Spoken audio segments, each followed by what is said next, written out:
Knowles on the News. Susan Knowles. So was it just me, or did anybody else feel the same way that I do coming off of the debate this past weekend, the GOP debate? I honestly have to tell you, I was embarrassed.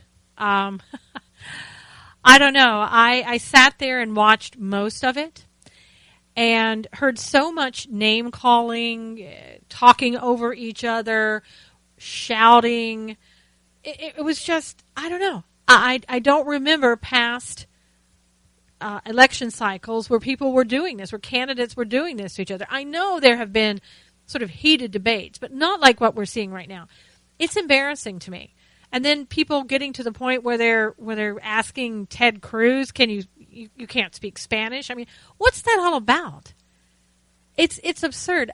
It saddens me more than anything else, I think, because we're sitting here watching this, grown men who are arguing with each other as if they are small boys, and these are supposed to be the people who are going to lead us, to lead this country. And I kept thinking, is this the model of the country that we want to show to the world? Are we still the city on the hill and the one that Reagan used to talk about? And can we get back to being that by behaving the way that we're behaving now? I mean, there's everything on the line. Our country, our freedom, the Constitution.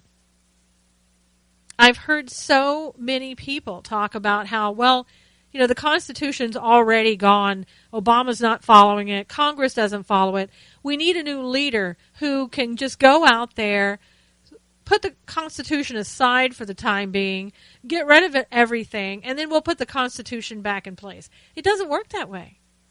Once that Constitution is gone, it's gone. You can't, it's like anything else. With our politicians, with our government, with the way things work, once you get rid of something, it never comes back. Once we lose the republic to socialist Bernie Sanders, it doesn't come back. It's over. We don't have a republic. And Ronald Reagan talked about that as well. And we're not listening. We're no longer listening to the wisdom of our forefathers or even the wisdom of our own parents or grandparents. Now it's all about the whim. It's all about our wants. It's not about what's best for this country. At least that's my opinion. And I know it's not going to be a popular opinion because I've seen the hate. If any time you dare say anything on social media against a person's candidate, no matter what it is, no matter how minuscule what you say might be, you are attacked, and I mean attacked, and almost to the point of threatened, and I think some people really are threatened. But it's ridiculous. We are a country that has sat here and said, you know, we've got a president who has made this country and everything, and it's so divisive, and yet we're doing the exact same thing. The GOP, the conservatives, and those within the GOP who claim to be conservatives are attacking each other to the point of trying to annihilate each other. We've forgotten who we're against. It was progressive liberalism, and now it's each other. We don't win this way. We really don't. We have a country that just becomes the opposite of what Obama has, but for the conservatives and not the progressives. But I think it's gotten to the point where the conservatives and the liberals are one and the same.